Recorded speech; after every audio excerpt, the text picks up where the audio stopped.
Ay, ikaw ba'y mahilig sa kape? Tanong ko muna, anong kape ang iniinom mo? Black coffee o 3-in-1? Sir, kasi napaka-convenient nga naman ang 3-in-1, sir eh. So, bili ka lang, buksan mo, lagay mo sa mainit na tubig, inumin na ang kape. Kabayan, ito lang ha. Pure information lang ito at hindi po ito medical advice. Tanong ko sa'yo, bakit tuwing umiinom ka ng 3-in-1, mabilis kang antukin? Mabilis kang uhawin, mabilis kang magutom, at wala kang lakas o lagi kang pagod. Mabilis kang mapagod. Sige nga. Okay. Kabayan, dapat pag tayo umiinom ng kape, dapat nagiging alert tayo. Nagiging mas malakas tayo. Dahil nga sa caffeine. Pero bakit pag itong 3-in-1 ang iniinom mo, iba ang resulta? May mali. O, tanong ko, ilang 3-in-1 ang naiinom mo sa isang araw? Sige nga. Okay. Kung titingnan natin ang kanyang ingredient, kabayan, nandito yan sa gitna. Ayan o. I-lift nyo lang yan. Basahin nyo yan. 1. Sugar nakalagay. 2. Nakalagay dry glucose syrup. Emulsifier, stabilizer. And then number 4, nakalagay dyan maltodextrin.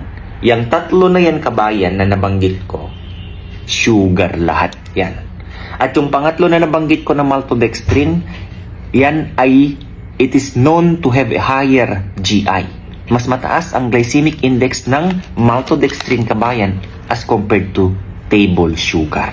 Tandaan nyo, maltodextrin napapataas niya agad ng pag-take nyo pa lang, napapataas niya agad ang inyong glucose. Tendency, kabayan, kung ilang sachet ka na nauubos isang araw, prone ka sa pagkakaroon ng diabetes. Hindi lang yan. Napag-alaman sa mga studies, kabayan, na kapag ikaw masyado ng madaming itinitake na maltodextrin content, ito ang mga effect niyan. Una, nagkakaroon ka ng gas, bloating o kaya flatulence, rashes, irritation or skin irritation, yung pangangati ng balat, or merong mga tao na nagkakaroon ng difficulty in breathing o kaya asthma. Tingnan nyo yan, ang effect ng iniinom nyo. Good information ito, kabayan, na naway alam mo yun, maisi-share ko lang sa inyo. Okay?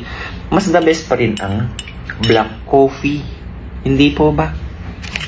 Kaya nga eh, nagkape naman ako. Bakit para akong inaantok? Mali ang kape mo. 10% lang nito, kabayan, kape. Isipin mo yan. Oh, may gatas. Anong-ano ng gatas?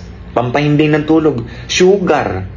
Yan ang number 1 dyan. Yan ang problema sa 3-in-1. Okay? Ang sabi nga ni Dr. Rashes ng India, pinag-aralan nila ito, marami ang tao na nawiwili sa pag-take nito dahil maganda nga ang lasa. Pero, ang effect sa katawan, hindi maganda. Nasa inyo po yan na nanonood kung ano po ang mas preferred nyong inumin. Conveniency o ito? Bitter. Bitter nga ba? Oh, mapait nga naman talaga tong black coffee. Pero, kaya niyang sipain ng pagkatao mo. Kaya niyang buhayin ang kaluluwa mo. Okay? At hindi ito pinapatulog niya ang kaluluwa mo. So God bless everyone. Choice is yours. Ano po ang gusto mong kape? Okay? Alagaan po ang kalusugan, kabayan, ha. Dapat balanse po yan. Huwag po sobra-sobra sa lahat ng ating mga ginagawa at kinakain. Okay? Bye-bye.